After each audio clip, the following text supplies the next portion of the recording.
오늘은요, 우리가 믿는 하나님에 대해서 한번 우리가 말씀을 나누고자 합니다. 우리가 누군가를 생각할 때 보통 그런 것 같아요. 우리가 알고 있다가 어떤 사건이나 특별한 상황에 맞닥뜨렸을 때 기존에 알고 있던 그 누군가를 새롭게 발견해 보는 경우들이 있을 겁니다. 그리고 나면 그 사람을 대할 때 사뭇 달라지더라고요. 저도 운동하는 거를 좋아해서요, 처음부터 배운 건 아니고 하다 보니까 운동이 이것저것 조금씩 실력이 늘은 편입니다. 그래서 목사님들하고 축구를 하거나 그러면 제가 지금은 아닙니다만 30대를 말씀드리는 겁니다. 그때는 제법 빠르고 잘했어요. 그런데 춘천에서 이 목사님들 연합회에서 타교단까지 다 포함을 해서 같이 운동을 하는 그런 시간들이 월요일마다 있었습니다. 그러면 주로 이제 택시 운전하시는 그분들하고 이제 우리들이 많이 운동 경기를 했어요. 그런데 어느 날 보니까 한 목사님이 있는데 굉장히 설렁설렁 뛰는데 다른 사람들이 보면 그 목사님을 굉장히 눈치를 많이 봐요. 왜 그럴까? 그런데 꼭 운동을 하면은 그때는 한껏 제가 교만해가지고 저한테 주면 내가 골을 넣을 텐데 그분은 저한테 웬만해선 패스를 안 해요. 순복음교회 목사님이신데. 그래가지고 제가 늘 마음속으로 이렇게 저 양반한테 공이 가면 나 주질 않는구나. 그리고 별로 잘 찾지도 못하면서 맨날 저래. 그랬어요. 그런데 이제 큰 시합에 나가게 됐습니다. 그런데 큰 시합에 나가니까 그때 그분이 얼만큼 잘하는 분인지를 그때 깨달았어요. 저는 지역구인데 그분은 전국구예요. 그 다음부터는 그분이 다르게 보입니다. 그분이 가끔씩 저한테 코치를 하면은 굉장히 듣기 싫었거든요. 나보다 못하는 사람이, 나보다 빨리 못 뛰는 사람이, 제가 유일하게 잘하는 게 뭐였냐면 그분보다 좀 빨리 뛰는 것밖에 없었어요. 그랬는데 그분이 나중에 엄청난 실력자인 것을 깨달은 다음부터는 그분이 말씀을 하면 저도 모르게 손이 모아지고, 예, 알겠습니다, 다음엔 그렇게 할게요 목사님, 이렇게 겸손하게 변했다는, 우리가 누군가에 대한 참 실력이라든가 그 참된 모습을, 진가를 알게 되면 우리가 겉으로 보는 모습하고는 다르게 그분에 대해서 다르게 생각하고 그분을 대하는 다른 모습들이 우리들에게 나타나는 거죠. 우리가 믿는 하나님도 그렇더라고요. 하나님에 대한 이해, 하나님이 누구시냐에 따라서, 어떻게 이해하느냐에 따라서 우리들의 삶의 모습이 달라지는 것을 볼 수가 있습니다. 오늘은 우리들의 믿음의 대상이 되시는 그 하나님에 대해서 우리가 짧은 시간이지만 이 로마서 4장 말씀을 통해서 잠깐 살펴보고자 합니다. 우리가 하나님 앞에 믿습니다, 이렇게 이야기를 하면 내가 바라는 소원이 이루어질 것을 기대하는 심리, 그것을 하나님이 이루어 주실 것이다 라고 하는 것을 믿는 그 믿음과 고백을 우리는 믿음이라고 착각한다는 것이죠. 하지만 성경을 가만히 들여다보면 성경이 말하는 믿음은 나의 소원에 관한 것이 아니라 내가 믿는 대상, 내가 신앙의 대상으로 고백하는 하나님이 누구시냐에 대한 인식으로부터 출발을 하게 되는 것을 우리가 알 수가 있습니다. 오늘 본문 로마서 4장은 믿음의 조상 아브라함의 이야기를 다루고 있습니다. 그런데 사도 바울은 그 믿음의 조상인 아브라함에 대해서 칭송하는 것이 아니라, 그 믿음에 대해서 이야기하는 것이 아니라 아브라함이 붙들었던 하나님의 성품에 대해서 주목을 하고 우리들에게 설명해 주는 것을 볼 수가 있습니다. 오늘 설교의 제목은 우리가 믿는 하나님입니다. 그러나 이 부제를 단다면 우리들의 믿음을 재편해야 된다. 재편하는 믿음이라고 여러분들에게 소개를 하고 싶습니다. 그래서 과연 하나님이 어떤 분이신가? 그리고 우리가 하나님을 믿는다라고 하는 것은 우리의 삶을 어떻게 송두리째 바꾸어 놓는지에 대해서 오늘 우리가 하나님의 말씀을 살펴보겠습니다. 17절에 보면은 사도 바울은 우리가 믿는 하나님에 대해서 굉장히 독특하게 정의를 합니다. 그가 믿은 바 하나님은 죽은 자를 살리시며 없는 것을 있는 것으로 부르시는 이시라, 이렇게 말씀하고 있습니다. 여기서 우리가 좀 더 깊은 묵상을 필요로 하는데, 보통 이 구절을 보면서 여러분들은 뭐가 생각이 나십니까? 하나님은 말 그대로 전지전능하시구나, 그냥 죽은 사람도 살리시는구나 라는 식의 기적 중심적인 해석을 하게 되는 거죠. 그렇지만 이 말이 틀리다는 말은 아닙니다. 하지만 이 말씀의 본질에 있어서 이 말씀은 단순한 기적을 나열하는 것이 아니라는 겁니다. 이 말은 뭐냐? 하나님은 단순히 과거에 이 천지 만물을 다 창조해 놓으시고 그냥 멀리서 손을 딱 떼시고 관찰하고 구경하시는 분이시냐? 그게 아니라는 뜻입니다. 하나님은 지금 이 순간에도 부르시는 분, 우리를 향해서 부르고 계시는 분이시다라는 것을 말씀하는 겁니다. 그러니까 여기서 부르신다라고 하는 이 뜻은요, 명령이자 선포입니다. 혼돈 속에서 이 질서를 부여하실 때 하나님께서는 내가 할 수 있을까? 한번 해볼까? 이런 것이 아니라 그런 고민 자체가 없으셨어요. 공허와 흑암과 혼돈 속에 있을 때 하나님은 그냥 말씀하셨어요. 빛이 있으라 말씀하셨어요. 질서를 말씀하실 때에 그대로 됐다라는 것이지요. 그러니까 지금도 하나님께서는 그와 같이 우리들의 삶을 향해서 여전히 말씀하시고 부르시고 계시다라는 것입니다. 그리고 부르시는 대로 우리들의 삶이 이루어져 가고 있다라고 하는 것을 사도 바울이 지금 이 로마서 말씀을 통해서 우리들에게 설명을 해주고 있는 것이지요. 그런데도 불구하고요, 우리 많은 믿음의 성도들이 그 하나님 앞에서 스스로 한계의 담을 쌓고 있다라고 하는 것이 문제라는 겁니다. 이 전능하신 하나님 앞에서 우리들은 항상 무엇라고 생각하느냐? 내 형편이 이래서 난 안 된다. 내 나이가 너무 많기 때문에 이제는 더 이상 할 수가 없을 것 같구나 라고 말한다는 것이죠. 지금 경제 상황이 너무나 힘들고 어렵기 때문에 내가 이 상황이 나아지기 전에는 내가 해볼 수 있는 것이 아무것도 없는 것 같아 라는 것이죠. 지금도 그런 우리들을 향해서 하나님은 말씀하시는 거거든요.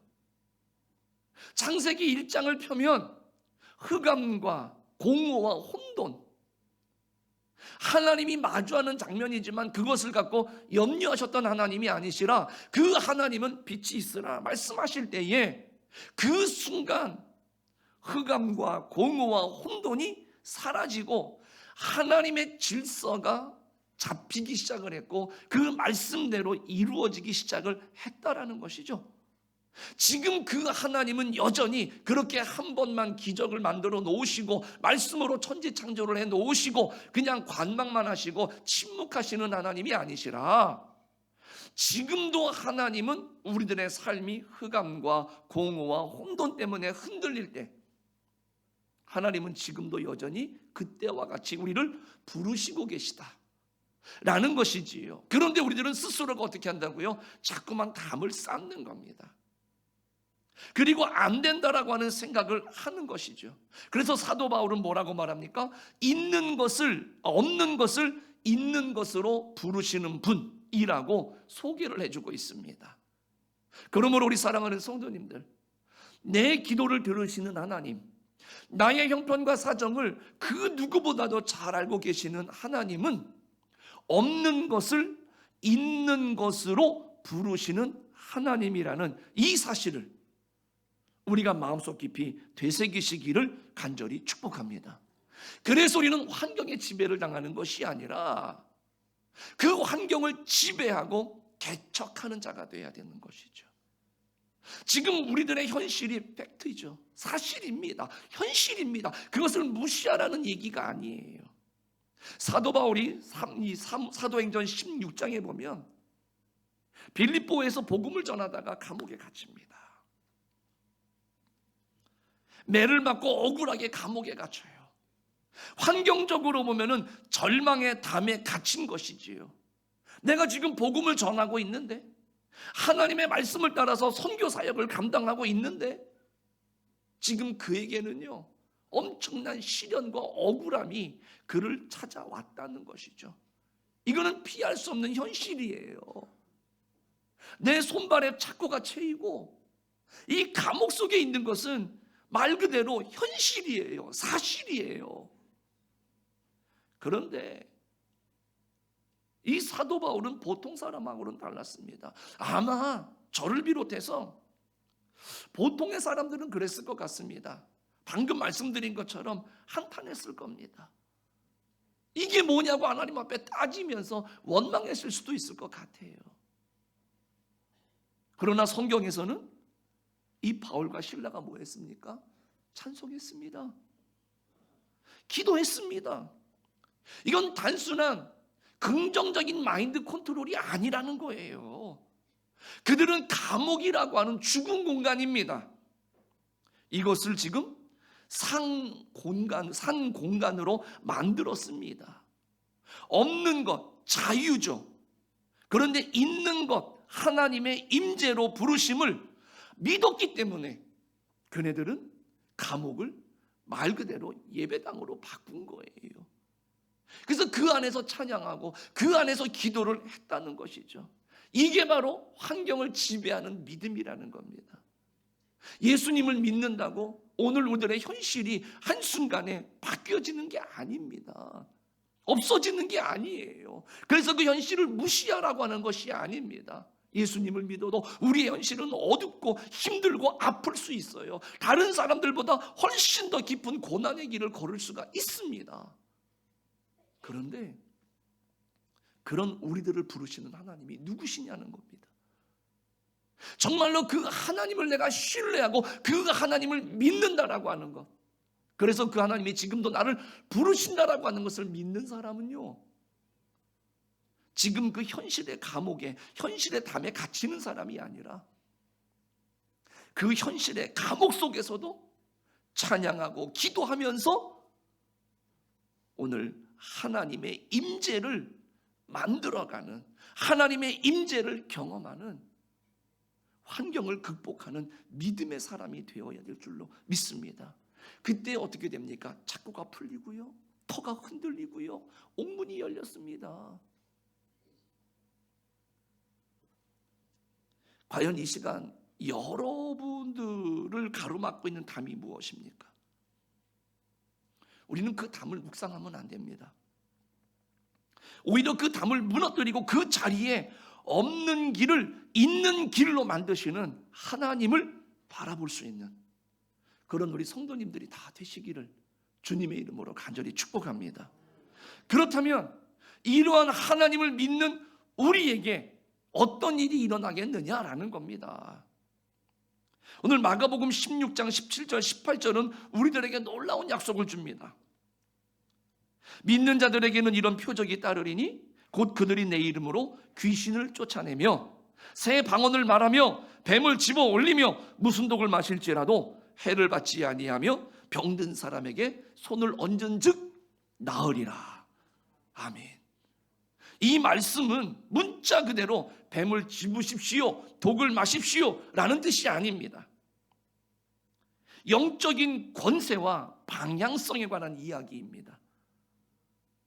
마가복음 16장 20절에 보면은 제자들이 두루 나가 전파할 때에 주께서 함께 역사하셨다라고 기록을 해주고 있습니다. 여기서 우리는 중요한 원리를 발견해 볼 수가 있습니다. 기적은 목적이 아니라 결과라는 사실입니다. 많은 사람들이 말입니다, 그 기적 자체를 쫓아갑니다. 그러나 성경은 믿음이 올바른 방향을 향해서 응집될 때에 기적은 자연스럽게 따라오는 것이다 라고 말씀해 주고 있습니다. 여러분들, 돋보기가 햇빛을 모으면 어떻게 됩니까?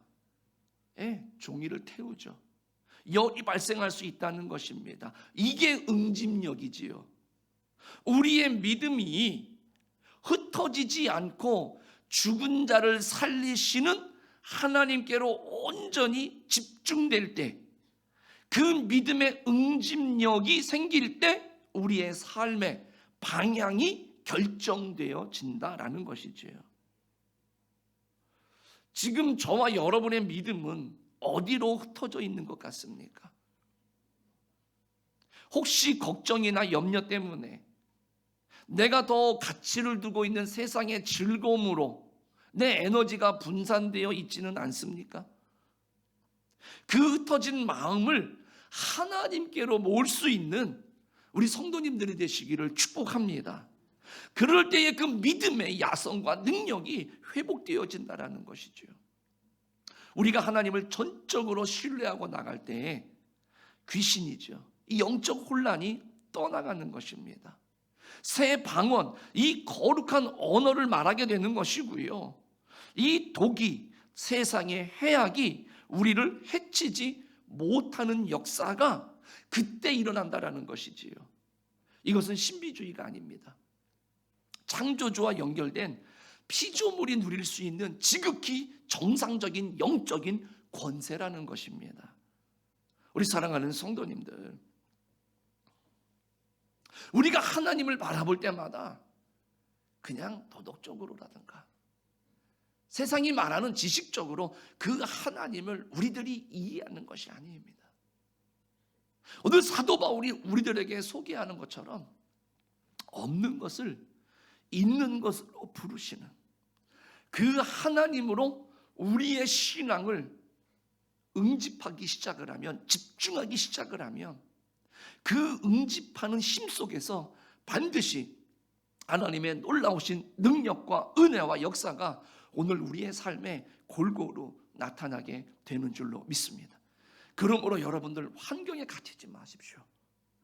걱정과 염려에 매몰되지 않기를 주님의 이름으로 간절히 부탁을 드립니다. 그런데 우리들이 이 믿음을 갖기 위해서는 결국 뭐냐? 우리가 말씀을 도구로 삼아야 됩니다. 그 말씀의 도구가 뭐냐? 누가복음 1장 37절입니다. 대저 하나님의 모든 말씀은 능하지 못하심이 없느니라. 아멘.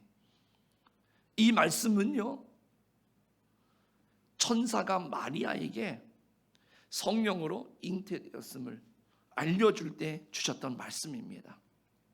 아브라함이 늙음이라고 하는 한계 속에 있었다면 마리아는 아직 남자와 동침하지 않은 이 처녀라는 한계 속에 있었다라는 것이죠.